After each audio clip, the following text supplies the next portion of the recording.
Let's give it a little test here. Hold on. Let's do this. Let's do this, guys. Let's do this.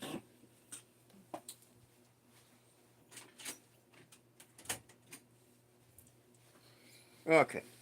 Plug her in. Okay.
Was that Randy Tripp? What's happening, my friend? Hey, brother. I hope all is well. Thank you for tuning in, John Dawson. What is happening? Really appreciate that. Hoffman, what is happening, my friends? Thank you for tuning in. Yeah, I I happen to be plugged into, if I could do this without knocking everything over, the Boss GT1, and we bought this about 3 years ago. Yeah, 3 years ago today. Great little unit, man. Used it a lot. Works great. Absolutely works great. Let's see if I can put in, I like the phase shifter I got in here. I got the course. Okay, I got the set. So basically, the settings I have here, I have it set on the Boss ME90, and there's a little bit more I could do with the ME90, but there's some good stuff I could do here with this as well, and both of them will run on batteries. I think they're both great units. Let's see, get back. Oh, my one that got no cord.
Let's see if I hit the control switch.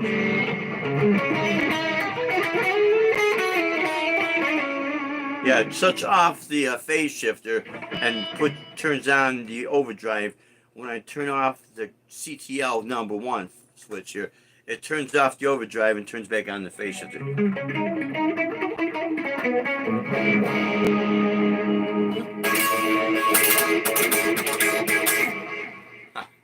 Running the PRS-SE right into it. That's a great little unit, man. So I hope all is well with everybody. Randy, I hope everything's going well with you too, brother. I have well, we've been a little bit busy. I've been missing some of your live streams. I've been a little bit busy with the gigs, and then by the time you come on, you guys go on pretty late. But I really enjoy what you're doing, and I think the last one you were solo, at least maybe in the beginning part of the live stream. But with you and Sarah, man, I was very impressed, man. Wow, that was really awesome stuff, man. What else we got here? What is happening, brother? The type is real small, so I cannot see. See, I'm 79. Yeah, just had a very interesting guitar lesson. I was 30 minutes, and it went by like lightning. Yeah. Yeah, you know what? That's why the 30-minute lessons, I mean, they're good. They're good for, I think they're good for anyone who has a short attention span, and there's nothing wrong with that, okay? Nothing wrong with that. We're all different. We all have our own thing going on. But once, if it seems like it goes by, like within 30 minutes, seems like goes by within like 5 minutes, the hour lesson really helps. You know, especially when I was teaching heavily back up in Chicago and Chicagoland area and Aurora and Naperville. In the wintertime, you come in from the cold, man, your fingers are, even with gloves on, your fingers are pretty much, frozen. So by the time you warm up, it's like, okay, lesson's almost done in 5 minutes, like, whoa, wait a minute, it's really not enough time. So we were trying to make things affordable for everybody so they could, yeah, can't warm up. Yeah, exactly, there's no time. It gets like no time. Do you like radio? Let me see. I'm sorry. Yeah, I think they're a good band. I mean, I have this. I think some of the Radiohead stuff, and a lot of those bands will draw their influences from a lot of '70s classic rock bands. Uh, I just like, anything that to me sounds good. I like, but especially when I was teaching, I always would keep my opinions to myself, because you don't want to insult anybody or like, want to learn their favorite song. I would have young girls come in and they wanted to learn these Taylor Swift songs, and I wasn't like, oh yeah, Taylor Swift, but I was to keep my opinions to myself. But I will tell you this. What I had learned from that experience is these girls are bringing the songbook, and on every song that they wanted to learn, right on the title, words and music by Taylor Swift. So she wrote everything. And in one songbook in particular, it was the chords above the notation, and all the notes were the vocal melodies, and it was even tabbed out. So let's say, for instance, I'm doing, no quarter. I'm playing the vocal melody there.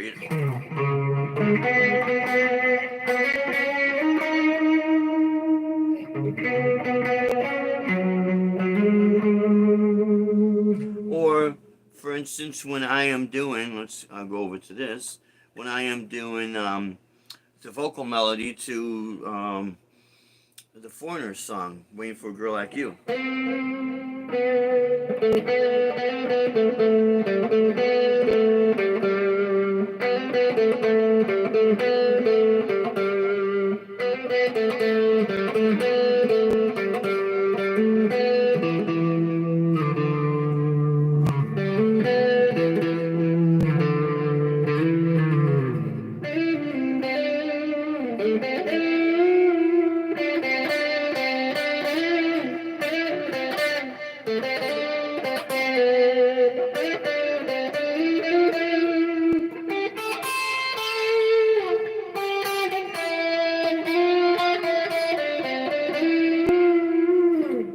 So if you know the song right away, you can hear the words within the melody. I just can't sing, so that's why I do what I do. But I thought it was very interesting that songbook had all her songs, all the lyrics are right there, and it'd be real interesting with some of these people in the pop music world who have very a wide range, a wide vocal range. As a guitarist, or even if you're a violinist, okay, whatever. But for guitarists, now doing the vocal melody, that is, now those songs will start to be a little bit more appealing because there's actual melody there, so we have actual movement, within the melody. We're not just on just one note, because some people do sing monotone, whether it's just how they sing or it's done by purpose or whatever. So that that that that's fine, but I mean, my point is that I put all my opinions aside, and then when I teach people, I try to zoom in on what they want to learn and help them with the notes on the fretboard, and just let them know that just take your time. The most important thing, if you're doing it, especially if you're doing this for fun, is I think people would rather have the ability to play rather than dictating what they're playing. And it's not to knock anyone that's heavily into music theory or anything like that. Let's see. Oh yeah, no, you welcome, Randy. You welcome, brother. Because I was very impressed with you guys. See, I know I got it. See, I had to put my phone vertical because the horizontal's not working. I don't know what's going on, and I hope that YouTube starts to say, okay, well, wait a minute, we're starting to get more and more people complain because, honestly, there's so many other platforms popping up. People are gonna start to say, you know what, this is not user friendly and whatever. So I hear it Instagram is or Rumble is. So then they start leaving, man.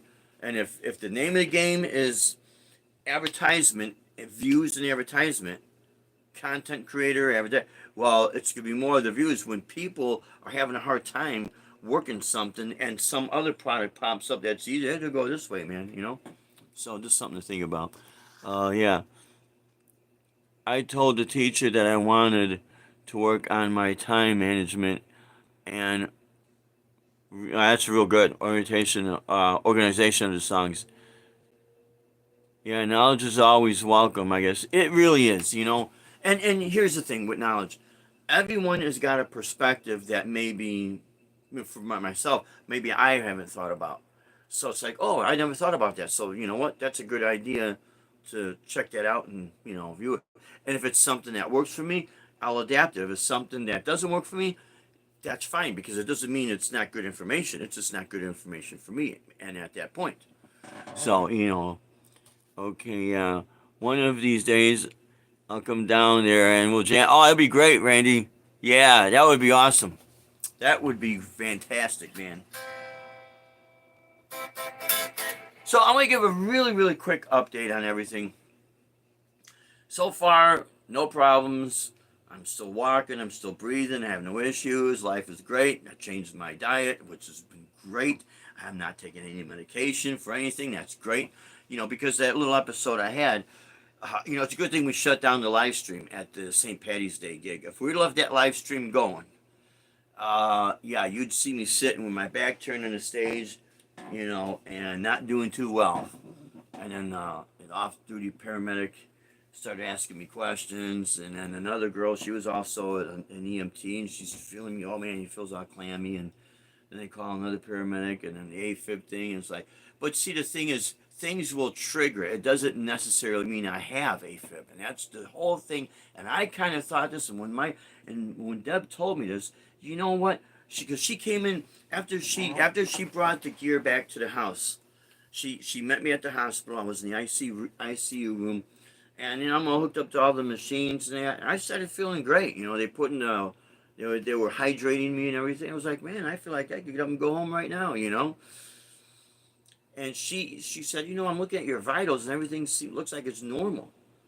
But then, they said, no, let's keep it in because the problem with the AFib or the scare of AFib is that it can lead to a stroke. And if something happens, I go home, and I seriously doubt that would have happened. But if I go home It's in their care. I have to sign myself out, so I'm agreeing to it, you know. But then they'll say, well, then it could come on us. You could, you know. So I understand where they're coming from. But even the CNA, certified nurse assistant, you know, she's looking at me. She was like a young girl in like her 20s, and she's looking at all the readings. She says, "Man, you look like everything's normal." I said, "I feel normal," you know. So okay, but I do want to tell you that we looked at the bill for just spending the night over the hospital. Man, it was like over $27,000 for to have an IV in this arm, an IV in that arm. I'm like, this was hard. I couldn't bend my arms. That sucked. And then they gave me 2 shots in my stomach, one on each side, like maybe 4 hours apart from each other. And um, I mean, I had no operations or nothing like that, but I did have to go through the CAT scan and then the MRI and all this other stuff. They give you the nitroglycerin little pill to stick under your tongue. You go into that little tunnel thing and it just reads everything.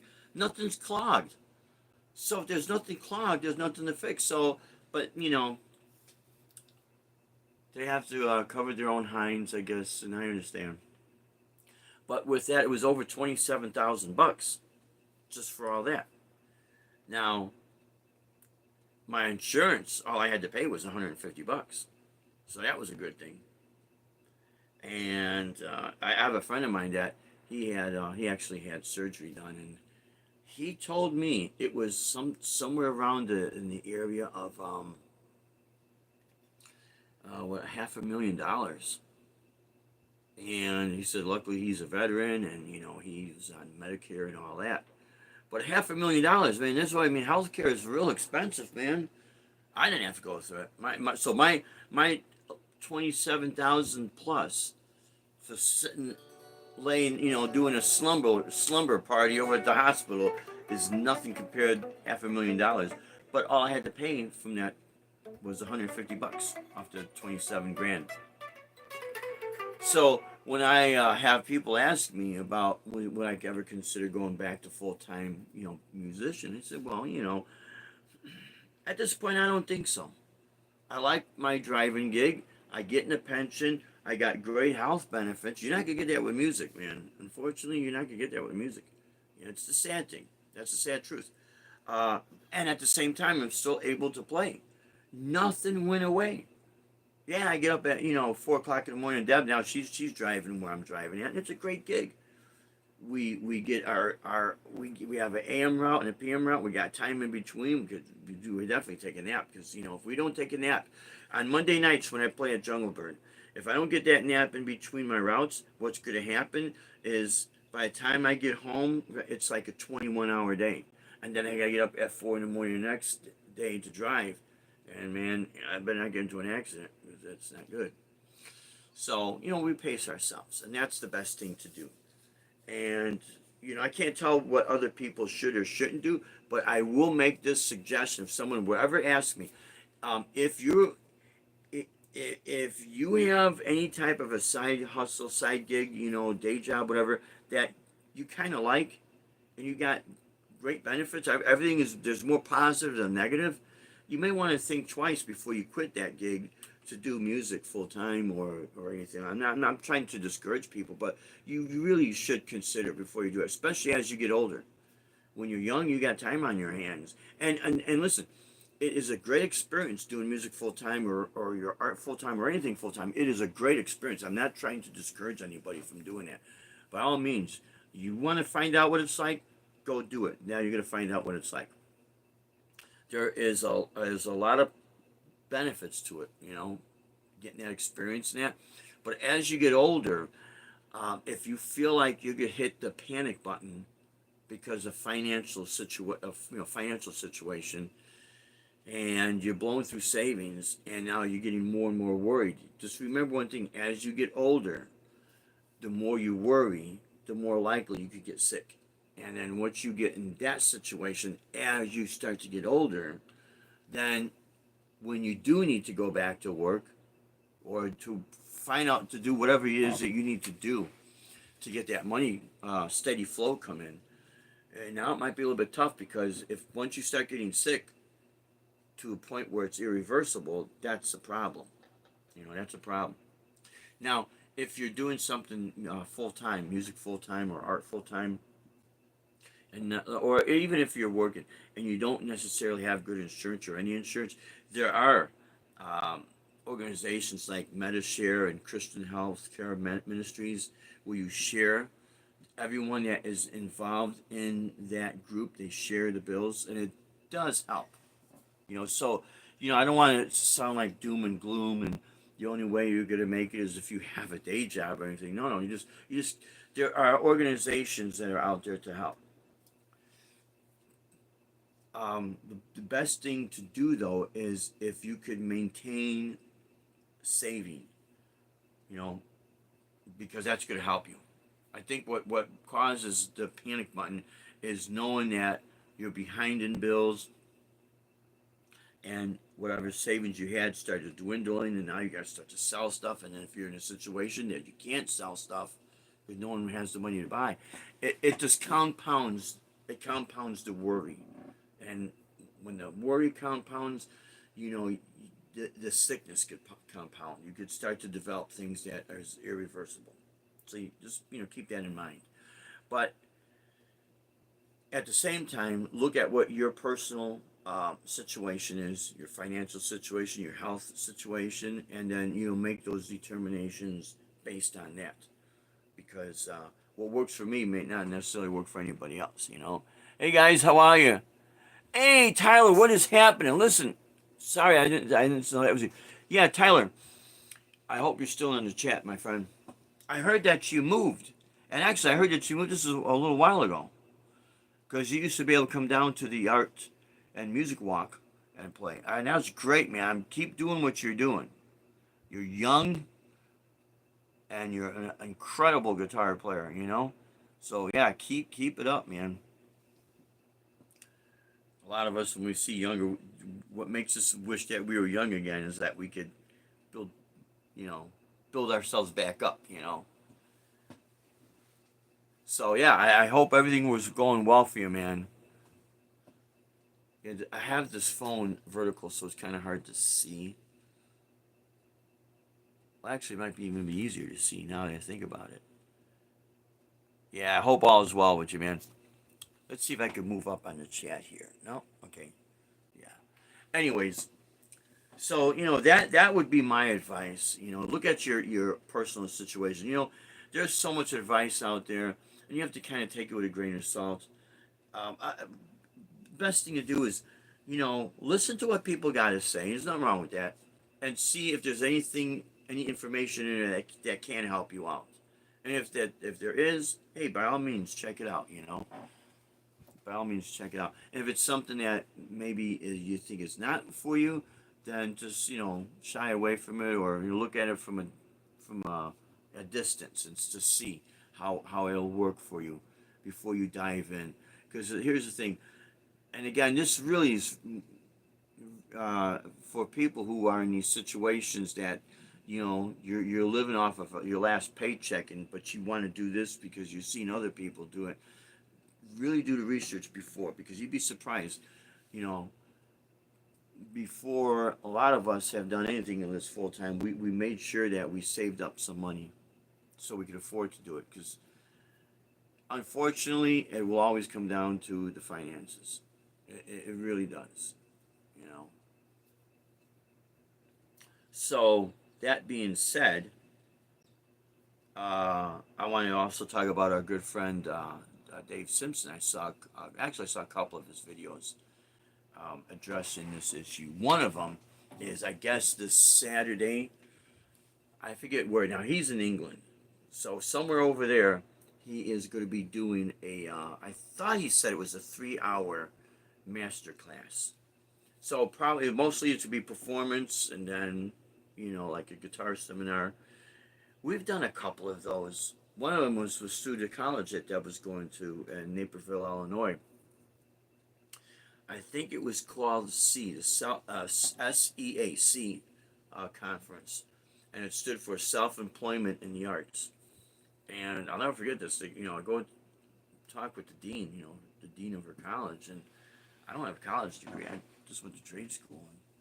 And especially for this was, man, grade school, and that's it, man. Self-taught. Try to do what I can. And some of my friends at Chicago Music Company helped me out. I'd hang out there, and boy, I made good friends with those teachers over there. They were good. They were real good. But no degree or anything like that. So the dean wanted me to speak. I'm like, wow, what am I going to say, I flat out told him, I said, everything I had to do, I did it out of necessity, right, out there, because I was I was put out there, and I also allowed myself to be put out there, put it that way. And he told me, he says, well, that's why, because you got real world experience. And I thought, okay. So I, did my thing, and I remember telling the students there, and some of them, they wanted to hear more music theory, and that's fine, that was not my strong point. I mean, I understand music theory to a certain degree. Sometimes I got to look up at reference books to hear, exactly what is being said.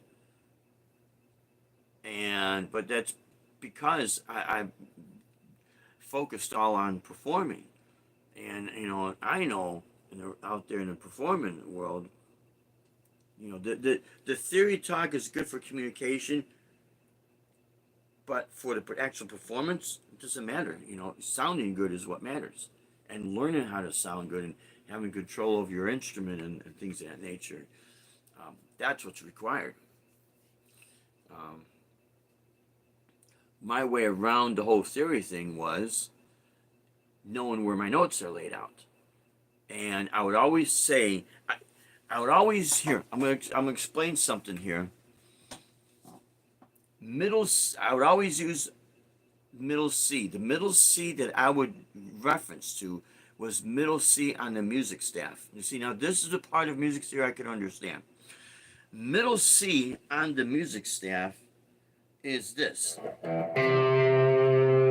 3rd fret on the 5th string, standard tuning, or 8th fret on the low E string.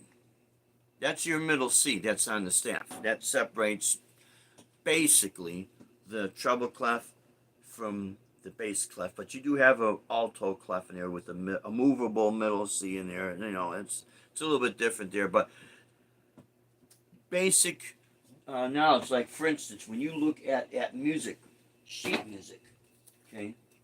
I'm not gonna drag this out, but well, unfortunately, in this book, it's going to be just treble clef.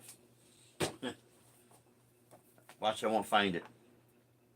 Yeah, everything's treble clef here. Treble clef, treble clef. A lot of these is because they're guitar books.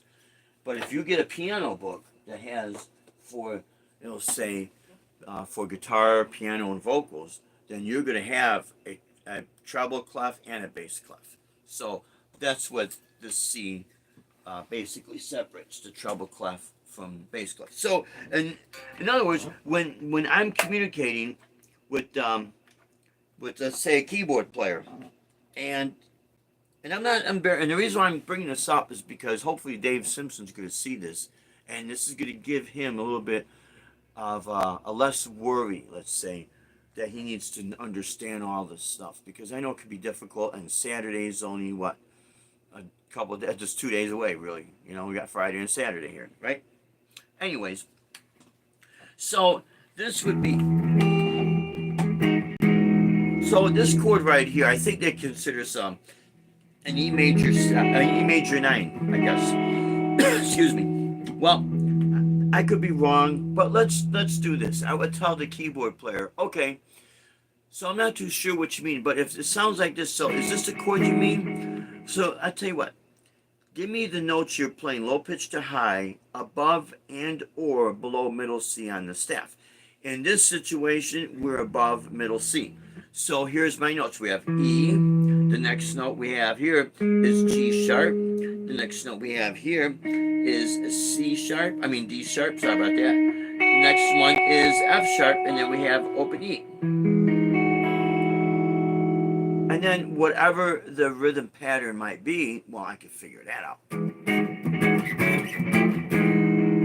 The whole point is that try not to worry so much. When it comes down for this guitar master class you gotta give, or if anyone's out there during a situation and they're like getting nervous, yeah, I could be a little nervous. You get people, especially with him, with Dave's situation. I guess it's sold out. So, but they're there because they want to see you. They're there because they want to hear your experience. They're there because they want to see what you have to say. You might get a couple of people that are going to try to, throw a monkey wrench at you and try to test your knowledge and things of that nature. But don't let that get you upset or anything. Just let that be, because for the most part, they're going to want to hear your experience. What is it like being Dave Simpson? What is it like to go out there, and what do you think when you write all this stuff? And I think he's got a 3-hour session he has to do. So that being the case, do your performance. You bring out your pedal board just like you would do on your YouTube videos. Live loop something and just explain what you do, because that's basically what I did. And I'll explain what I would do, and because you'll get questions like what gauge strings you do use, and what picks do you use, and things of that nature. But when it comes down to where you come up with your ideas, honestly, there is more often than not, a lot of the songs that you hear, no matter in what category, guitar-driven songs primarily, it comes from literally sitting down with the instrument and coming up with an idea. And if you've got a recorder, record that idea. Nowadays we got our phones, so we just hit record. But that's basically what the whole songwriting process, how it's being created. You can go down and you can write. Let's see. Yeah, hello. Oh, Russia! My God, the Brewman is so, yeah. Ooh, it's very cold. Yeah, my friend. If I'm reading that right, I'm so sorry because the type is real small. So I know it could be kind of nerve wracking, because Dave Simpson did put out I think a short video that he was a little bit nervous about doing this clinic, and I think I left a comment. Just be you. Just be you, because that is who you are, and you'd be surprised. There's gonna be a lot of people there in your support, more in your support than people trying to tear you down. That's for sure. So, yeah, just be yourself, and don't be afraid to make a mistake, because that's how we learn. We all learn from our mistakes. Now, he also had a video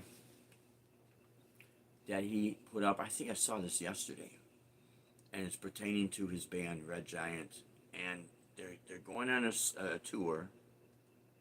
And actually, at the end of that video, he had the tour dates. A lot of places in England, obviously.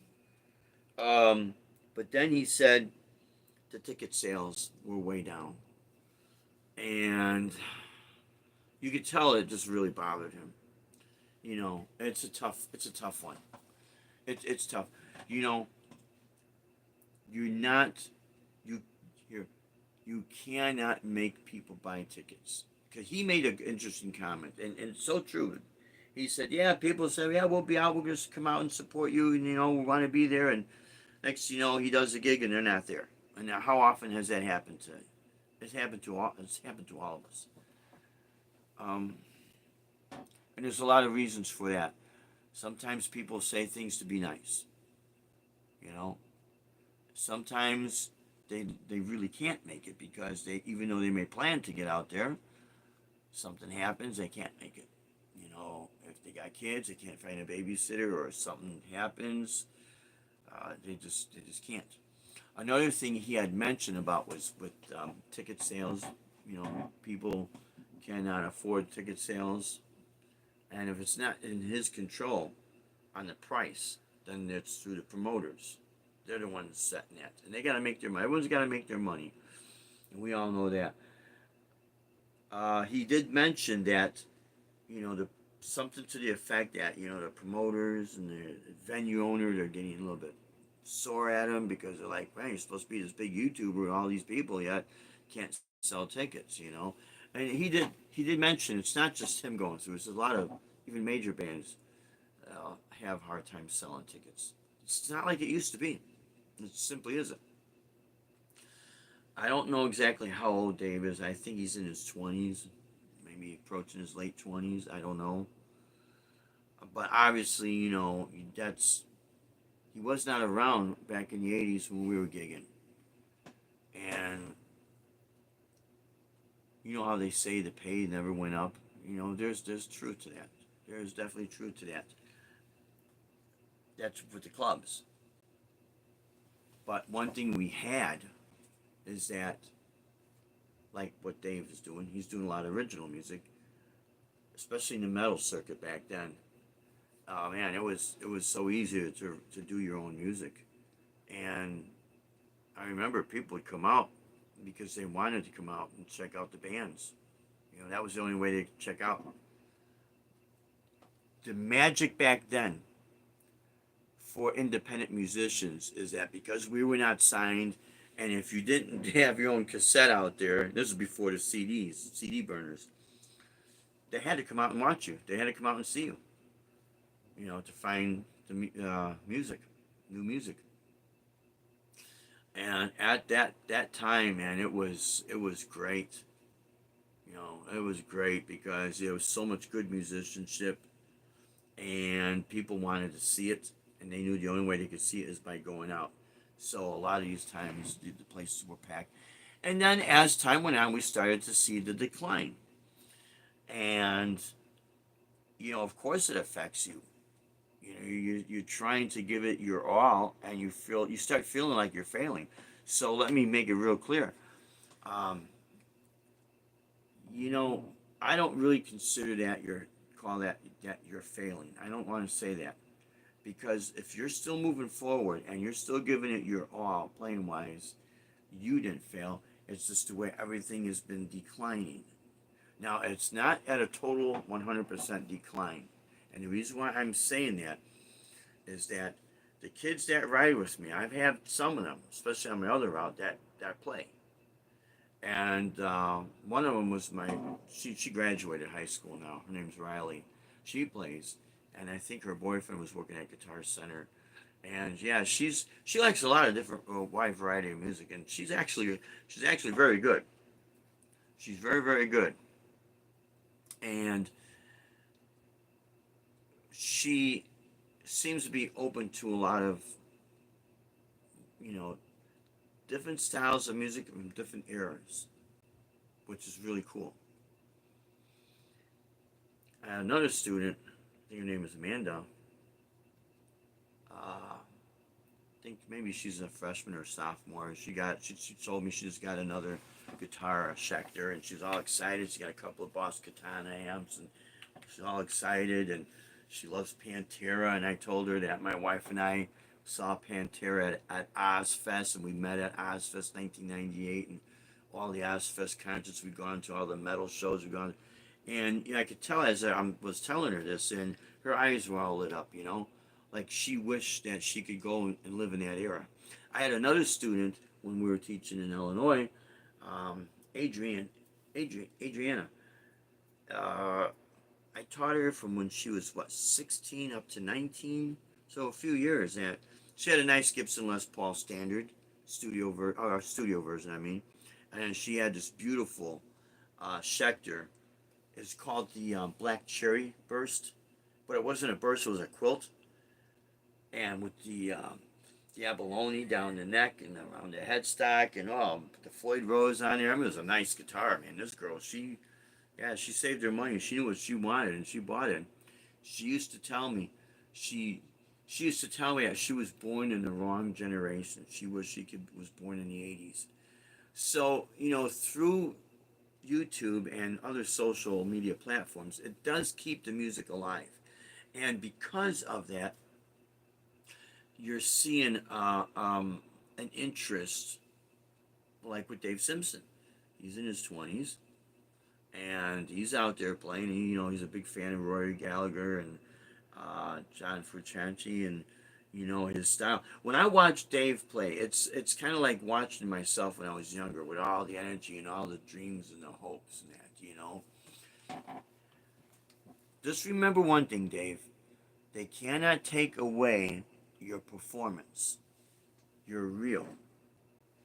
You're the real deal. It's gonna be tough. You're gonna go, and this is not just for Dave, just for everyone else out there that is going through any of this. You're gonna experience this. It is. I'll never forget the time my first experience that I was with my friends. We were putting a band together. This had been I just graduated high school, and it was at the American Indian Center in Chicago, because they were American Indian, and we won first place. And it was a metal band we were in, and it was such a great feeling. Everyone's cheering you on and that. And then they let us rehearse there, and then they were having another function. And at first, when they had us play, it's like hardly anybody was there, and the ones that were there seemed like they weren't even paying attention to us. And I never forgot how that felt. It was like, wow, man. But we were having fun. And then later on, I found out, well, the event that they were having wasn't just about music. Where the other one, it was. So, you got that variation, with different functions going on. So you can have people that's interested in other things. But however, in this situation, with what Dave's going through in his band, Red Giant, um, it is definitely a show.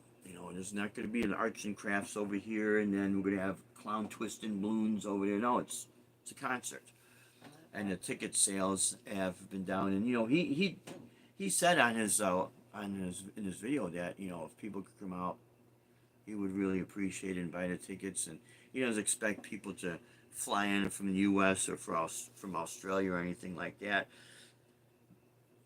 But I could tell the kind of the shocking disappointment.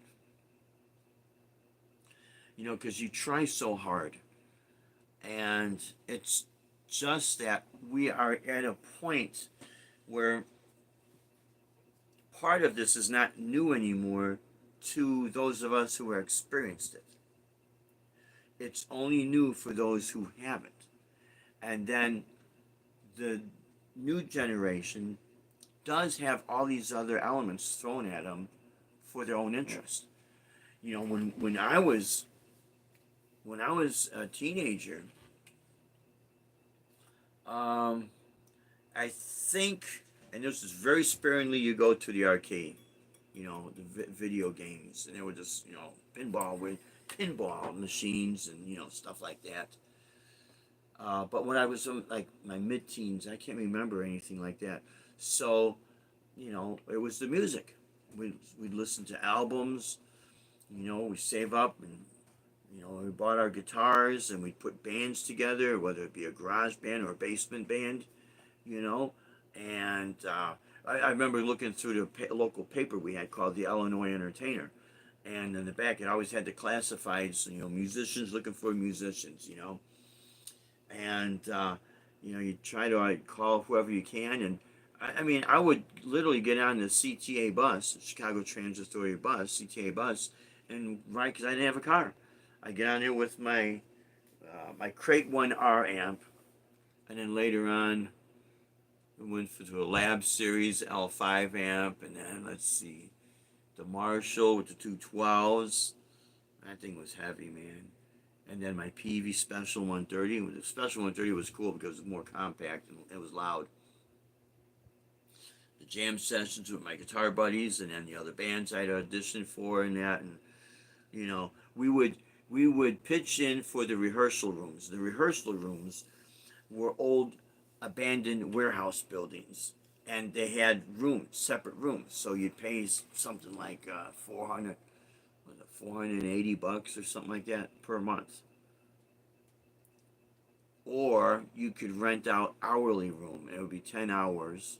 10 hours. It would be $10 an hour, minimum 3 hours. And that includes bringing your gear in, setting it up. So be quick setting your stuff up, man, so you can rehearse. and we'd bring our little boom boxes and with the cassette tape and record everything. You know, it was very primitive. But the point is, we did not have these other distractions. So that's why there was such an abundance of it. Uh, the last place that we would rehearse at was when I was with this metal band called Shadow Lord. Great band, great guys. And it was in Chicago off of 290, Interstate 290.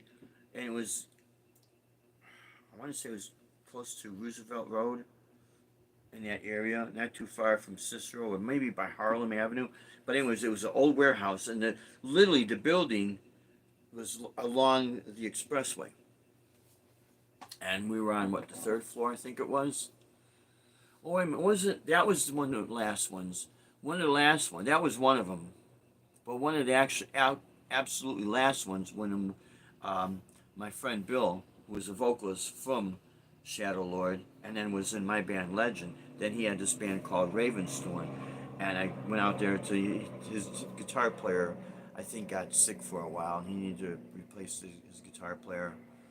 And they had released a CD on Hellion Records, and so I learned the songs, and I'd go out to the rehearsal. Dad would drive me out there and go out there, we'd hang out there and rehearse songs. But it was a warehouse building, and you know, usually those buildings would be filled with other bands. So it was always musicians meeting. You know, the places were run down, man. They were like badly run down. You go to use the restroom, and there'd be roaches crawling on the wall. I mean, it was, you know, it was an abandoned building.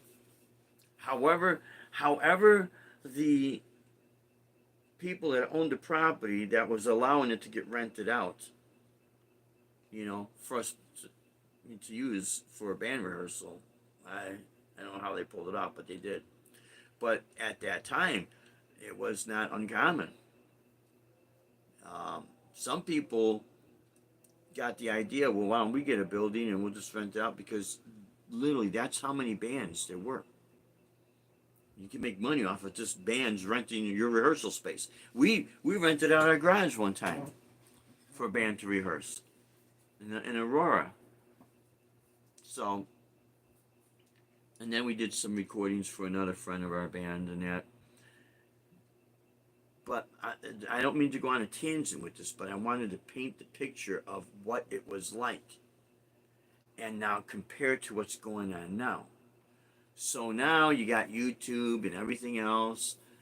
You got video games. You got people that's into other things other than guitar music. It has declined. It hasn't 100% gone away, but it has declined. So, what you got to think of now is, how do you make up for that type of a loss? You know, loss of interest, not that many people come out. What do you do? Now, Dave did make an interesting comment. You know, he invested a lot of money into everything, money they really didn't probably have. And still, it's like the same result. It's tough. You're going to go through this. You're going to go through this. It's hard to weather the storm. But here is, if anyone wanted advice from someone older, I'm older than him, obviously. I was born in 1963. The people in here are older than me. And I learned this a long, long time ago. If you want to learn something and how to weather certain storms, listen to people that have gone through it. Take their advice. And then you can kind of figure out if it's good advice, or if you get some people that tell you things because they want to keep you in the back. You know, they want to keep you in the corner there. They don't want you coming out and get the exposure. Wow, you might take my gig, you know. But listen to what they got to say, because I can remember when I was younger, and I used to buy into the same thing that probably a lot of younger people are buying into today.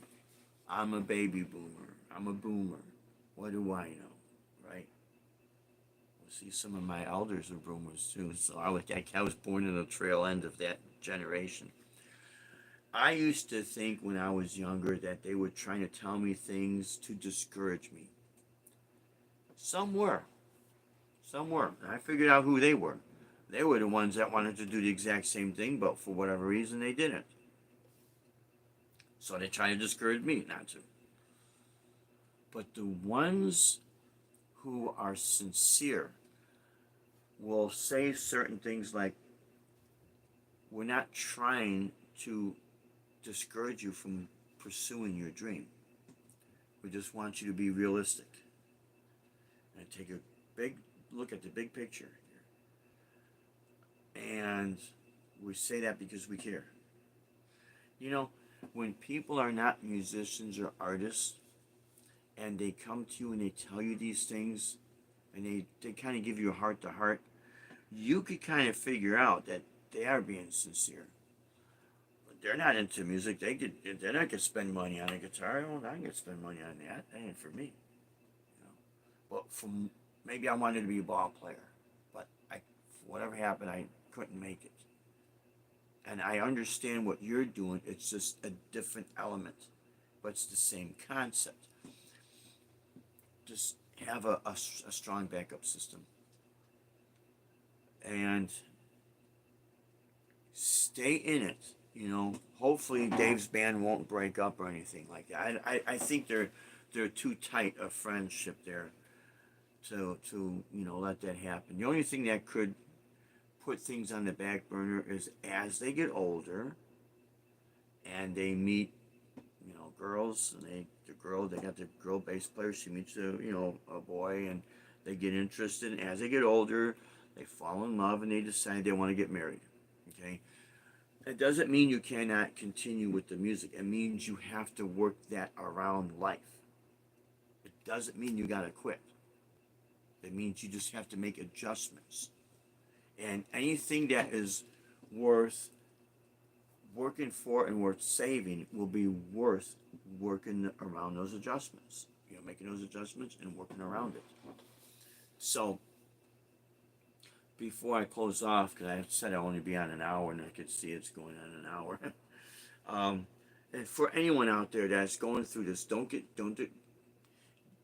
let things tear you down so much. If you feel you need to take a break, by all means, do what you need to do, and you can come back and regroup. Don't let that kill your passion. I remember one time there was a guy that I was jamming with. His name was Ron, and he was a guitar player, and the keyboard player, his name was Greg, and he's the one that got me in the 1989 NAMM show when the NAMM was still going to Chicago. And he had me sit in the Gibson booth. And I'm like, wow, this is great. And I even got a guitar out of it, not from Gibson, but from Monroe Custom Guitars. We were going to work out an endorsement deal, and wow, I'll tell you what an experience that was for me, man. I'm like, whoa, I'm nowhere near any star status or anything like that, but they loved the way I was playing. And, that right there made me realize that, yeah, your hard work does pay off. But at the same time, it does take money to keep the thing going. And you will have people that they don't want to lose their position in the industry. They don't want another outsider coming in and potentially knocking them out of the box there, pushing them aside. So they band together and they make it tough, And that's when you got to hang tough. And by doing that, you have to look at all your options. So if it's a situation that you lose these gigs, Dave, it's nothing that you did wrong. It's, you're a great musician, you're a great guitar player, and the band is great. It just is the way things are nowadays, and learn from that. Sit down with your drummer. I think his name is John Joe. Joe, I'm sorry if I'm pronouncing. I'm pretty sure it's John. I forget your new bass player what her name is. I'm sorry about that.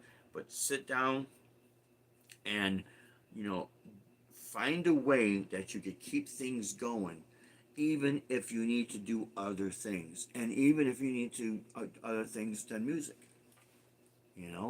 It's very tough when you're young like that, and your hopes and dreams are starting to come to, they're starting to come alive, And this feeling that you get is like, oh my God, this is really happening. This is great. And then all of a sudden, bam, something wants to knock it down. And it's a very tough thing to go through. Very, very tough thing to go through. So that's when you have to regroup, look at, and say to each of the other members of the band, hey, I think this is worth saving. What could we do to help save it? Well, if you worked at a music store, if you need to go back to work at a music store, that's fine. If you need to work at an outside job, I don't know what driving jobs are over in England. And the reason why I'm saying this is because that's what Deb and I have. We got CDL license. CDL stands for Commercial Driver's License, and we drive for the school district. It is one of the best gigs I've ever had in my life, man. It's incredible.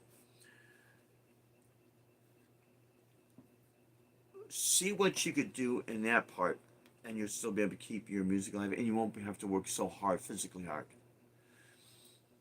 My advice is, when people tell you that working outside of music, it could kill your creativity, I could vouch for the fact that it has not killed creativity for me. It has enhanced it. And the reason why it has enhanced it is because now I got the steady source of income coming in. I don't have to worry about that. I don't have to try to sell myself sounding desperate. Because when you sound desperate, those people see it, and they either got you right where they want you, or you could sound so desperate that now you develop a harsh personality, and you get known to be pushy. You're pushing yourself on people, and that's when people start to back away. They're like, oh man, I can't deal with this guy. He sounds desperate. I can't deal with the drama. So I know it's tough, man. It's tough. Another thing is, don't let anyone put a guilt trip feeling on you or make you feel embarrassed that you got to work outside of music. No. You're strong. When you have to do that, you're strong. If you could do that and the music, that makes you stronger. You'd be surprised how many known musicians that are not maybe at the star status quo, at Metallica or anything like that, but the people that are like somewhere in between, you'd be real surprised how many of them either has a spouse that has a probably called proper job, be an accountant, a lawyer, a doctor, has a business, or they themselves have a side job because they need to take care of living. When you let go of that, man, that's when life gets real tough, real tough, man. And that's when the pawn shop becomes your friend. And in this day and age, you could take your gear, you could take your Gibson Les Paul, or if you have a $6,000 PRS Santana model, or private stock model, oh, it's worth money, and it is. But not to the pawnbroker who's got all these guitars hanging on the wall that can't even sell those. He ain't gonna give you that much for it. If you have to do what you have to do out of desperation, I understand. But my advice is, if you could have other sources of income. And Dave even mentioned about YouTube is not lucrative for income, and not knocking YouTube, but when people get this idea that they're gonna make all this money. Last time we were at the Toyota dealer, I talked to one of the sales guys, and I was joking with him. I said, hey, if I want to finance one of these cars, and I told you my only source of income, my only occupation was I'm a YouTuber, would you be able to finance me? He looked at me, smiled, and he shook his head, man, and he said, that ain't gonna happen. It's not a steady source of income. It's not. If it is, if I'm proven wrong, I'll apologize. But my point is that you're going to go through ups and downs with music. You will. Um, Look at your personal and financial situation and look at your other options that you have so you can keep the music going because you don't want to let that die. And again, if it means you got to go outside and work another job outside of music, don't be ashamed, man. And if people try to shame you, then it's shame on them, not you. Because the worst case scenario is that you're out there with a sign, help, I need, I'm homeless. And it's real sad to see people like that. It's real sad. And you don't want to put yourself in that situation. Again, I don't know how it is over in Great Britain. Um, I know you made a comment, Dave, about the promoters. This might be your only chance. You only got one shot to make a good impression. Yeah, that's true. But there is a thing called redemption. And it's how you go about that. And if the person down the road does not want to accept the redemption, well, then they're not for you. There's other places you could do.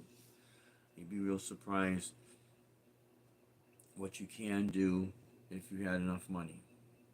You know, you really can be surprised. You just have to be smart about it. That's all.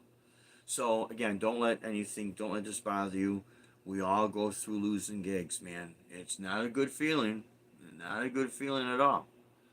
But we go through it, and the best thing to do is learn from that and see where it is that you could fix whatever it is.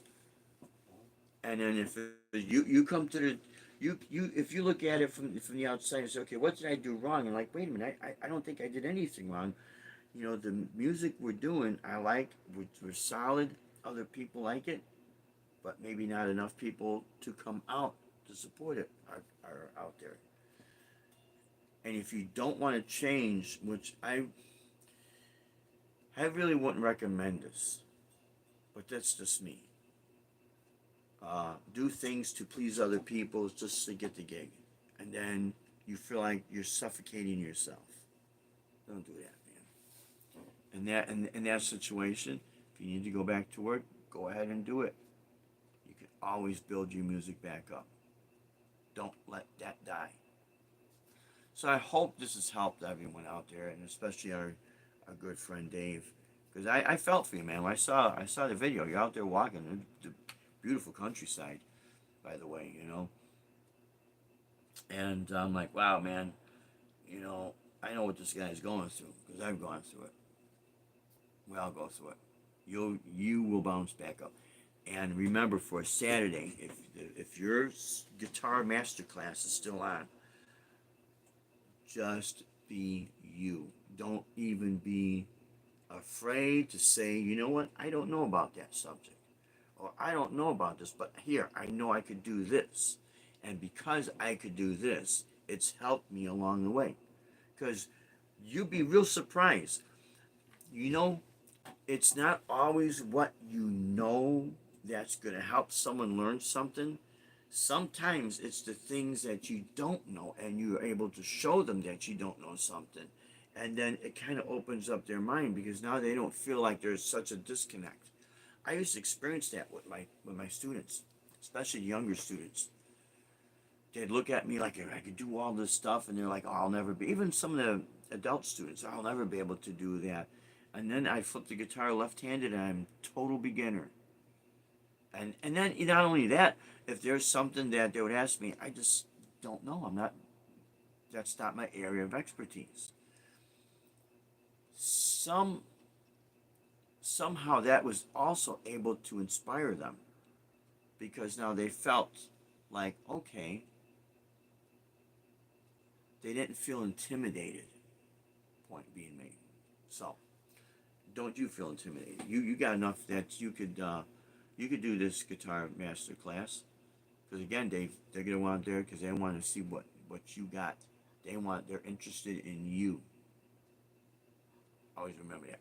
Okay, my friends, thank you for tuning in. I really appreciate that. I just wanted to come out here and this is all vertical, and I can't figure out, now maybe tomorrow YouTube will change. Oh, wait, sorry about this, guys. Pat Metheny, yeah. Yeah, Pat Metheny is a great guitarist, man. Well, listen, guys, I hope this has been helpful, and you know what? If this encourages other people to make videos like this and share your experiences, don't be afraid of what you don't know. Even if it's something that maybe appear to be something small, it's at least something to share, and you have no idea how much of an impact what you think a little thing is could make such a big impact on somebody to encourage them and inspire them. It really matters. It really does matter. So nobody's better than anybody else. We're just different. That's all. I'm not better than anybody. I'm just me, man. So, all right, my friends, we will be going live. Let's see. Saturday we have our art gig. I think our next live gig is going to be Monday at Jungle Bird. Hopefully we don't get rained out. Let me see what. Can you play While My Guitar Gently Weeps? Yeah, you know what? Let me put a. I'll do it a little medley. I did create the backing tracks for that, or maybe I found them and I enhanced them. So here's the thing with that song. So I had to do this. Let me go and put this here. Now I'm gonna do it with the overdrive here, and I will do like part of it.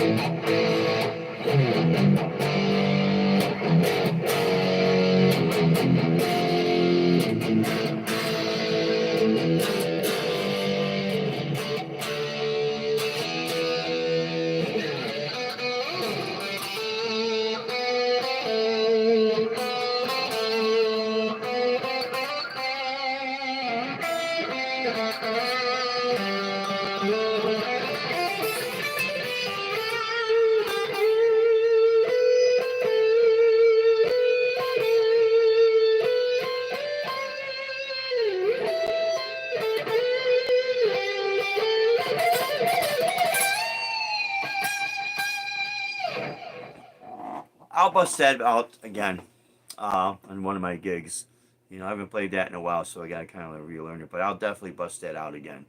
And so, yeah, I hope all my friends that this has been helpful out there. And just remember, just stay strong. Whatever you need to do to keep the creative juices going and the music going, do what you got to do, my friends, and you'll be all right.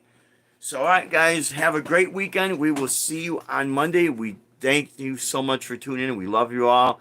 Have a great weekend. Be safe, rock on, and God bless. Thank you so much.